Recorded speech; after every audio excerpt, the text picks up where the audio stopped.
Hi bro, జార్జియాలో MBBS చదివితే మన భవిష్యత్తు ఏంటి? బ్రో, జార్జియాలో ఎంబీబీఎస్ చదివితే మీ భవిష్యత్తు ఏంటి అంటే మీకు ఇండిపెండెంట్ మెడికల్ లైసెన్స్ రావట్లేదు, మీకు వచ్చేది జూనియర్ డాక్టర్ లైసెన్స్. ఏదో ఆ టీవీలోనో ఈ టీవీలోనో ఈ యూట్యూబ్ ఛానల్లోనో ఆ యూట్యూబ్ ఛానల్లోనో తెగ ప్రమోషన్స్ చేస్తున్నారని చెప్పేసి దయచేసి పరిగెత్తుకెళ్ళి చేరొద్దు. ఒకసారి టీవీ వాళ్ళు చేసే ప్రమోషన్స్ కూడా చూడండి. వాళ్ళు ఒక డిస్క్లైమర్ వేస్తున్నారు. డిస్క్లైమర్లు ఏమేస్తున్నారు? ఈ అడ్వర్టైజ్మెంట్ కి మాకు ఎటువంటి సంబంధం లేదు అని చెప్పేసి. బ్రో, మీకు జార్జియా నుంచి వచ్చేది junior doctor license, independent license కాదు. అంటే ఒక డాక్టర్ గా మీరు ప్రాక్టీస్ చేయడానికి వచ్చే లైసెన్స్ కాదు. జూనియర్ డాక్టర్ లైసెన్స్ ఏదైతే ఎఫ్ఎంజిఎల్ రూల్స్ అండ్ రెగ్యులేషన్స్ ఉన్నాయో దానికి వ్యతిరేకంగా ఉండేదే. మన ఎఫ్ఎంజిఎల్ రూల్స్ అండ్ రెగ్యులేషన్స్ ఏదైతే ఉన్నాయో అనుగుణంగా జార్జియా వాళ్ళు ఇచ్చే, జార్జియా ఎంబీబీఎస్ చదివిన స్టూడెంట్స్ కి ఇచ్చే మెడికల్ లైసెన్స్ ఏదైతే ఉందో జూనియర్ డాక్టర్ మెడికల్ లైసెన్స్, అది అనుగుణంగా లేదు.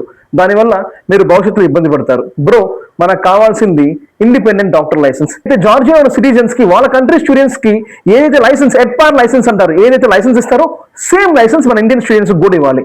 దాని ప్రకారం అయితే జార్జియాలో మాస్టర్ డిగ్రీ అంటే పీజీ అయిన తర్వాత మాత్రమే వాళ్ళు ఇండిపెండెంట్ డాక్టర్ లైసెన్స్ ఇస్తున్నారు.